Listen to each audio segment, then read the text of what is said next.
Figaro, which is a French newspaper. We've been in many German newspapers. We've been in Dutch newspapers. We've been in Swedish newspapers.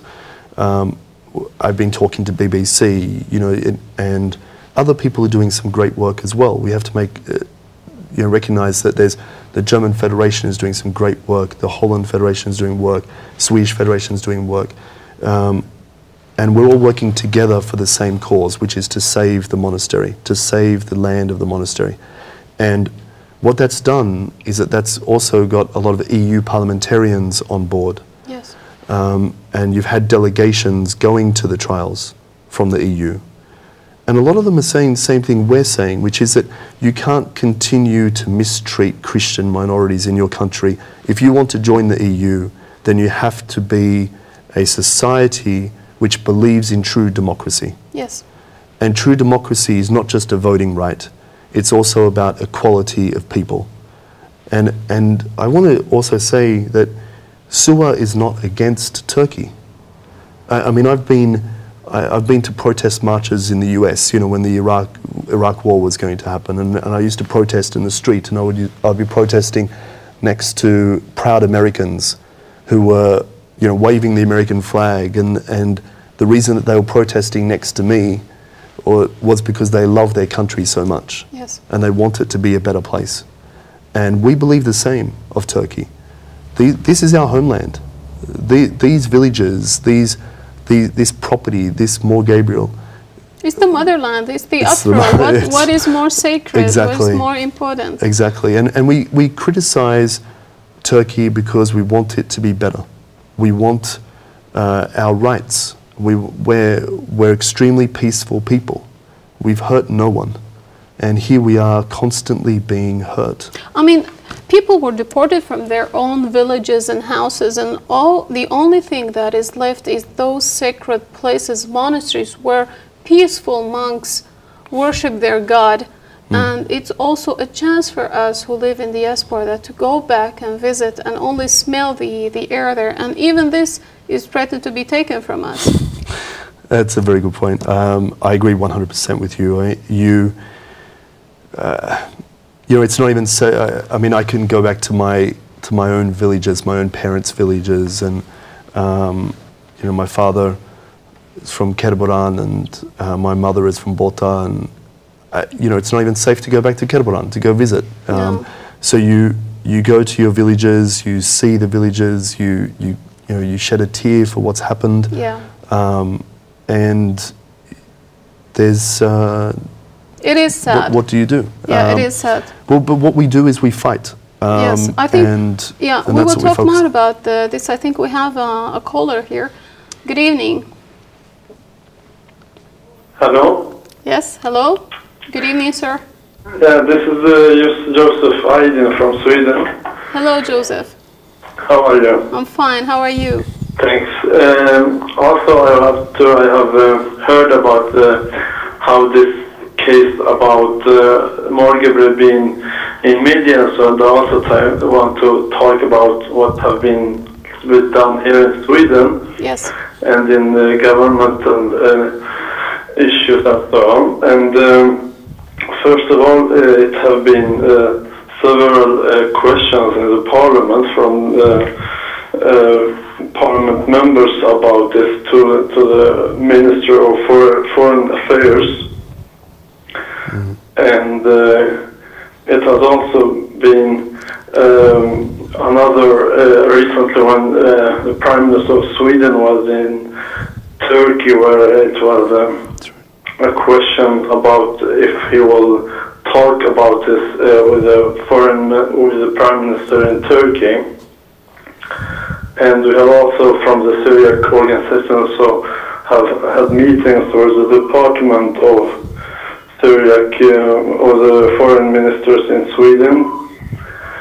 And actually the Swedish embassy in Turkey have been very active and reacted very often in this issue with having representatives in the court trials, almost every one of them since the beginning, and the Swedish embassy has also many times represented the whole European Union in this issue, the court trial. So it has been very much action then also from Sweden, both from the Syriac organization but also very much from the governmental side, and we hope this will continue. And the Foreign Ministry mentioned also in one of his answers that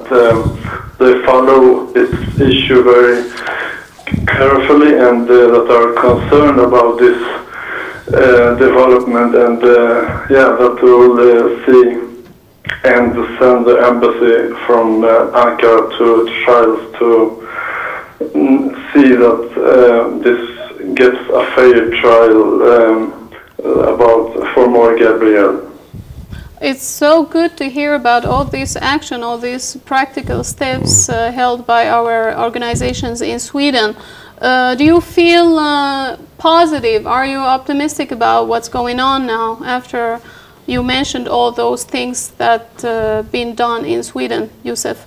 I'm hopeful, but we have to continue these efforts because, like Daniel also mentioned, you don't know what Turkey wants about with these trials, what there are meaning, and if we have to put pressure on them and make them that there are many other people, the European Union and the Swedish or the European government that are watching them, and that in this way we may get a fair trial, and in that case we can be secure that Mor Gabriel will continue and could have its lands back. So yeah, hopeful. Yes, never give up, right? Never give up. So thank you very much, Yusuf, for sharing this with us. I think this is great.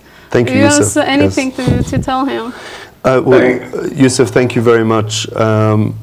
We are working with Yusuf as well, as we do with the other associations as well in Sweden. Yes. We know about the great work that Yusuf has been doing, and the great work that a lot of individuals in Sweden who care passionately about this monastery yes.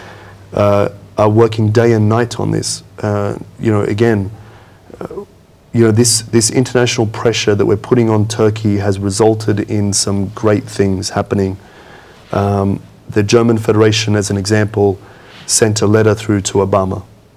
Oh. And we have also been sending letters through to American politicians and through to Obama.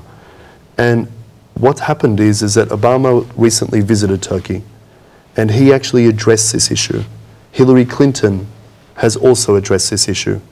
And Obama has appointed someone specifically in charge of this particular issue. The St. Gabriel issue. The St. Gabriel issue and the Christian minority rights in Turkey.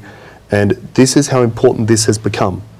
So when you have all these results are held by it is the good fruit of SUA and all these good people. I wish that SUA could take credit for everything, but we can't. No, I wouldn't do it. Okay. It's great work from many individuals, but SUA is working with them, and SUA is working with the Federation, and the German Federation who works with SUA, has done some great work. There was a protest just on the weekend, and 3,000 people turned up, and that's on top of a previous demonstration that was held in Germany, in Berlin. This one was held in Cologne, where some 20,000 turned up. I mean, that puts pressure on Turkey. Absolutely. So when you have Hillary Clinton addressing this issue, when you have Obama coming forward and saying we're concerned about this, suddenly you have, for the first time ever, you have the Prime Minister of Turkey saying, I want this issue resolved. And in fact, only yesterday or the day before, he actually made a statement about the monastery to say that he wants it to be addressed peacefully. Okay. So these are, it's groundbreaking developments for us. Yes, absolutely. And it's not just, it's results from all the international pressure, the press, the press pressure, the media pressure, the EU parliamentarians pressure, the organisations like SUA putting pressure, federation groups around the world.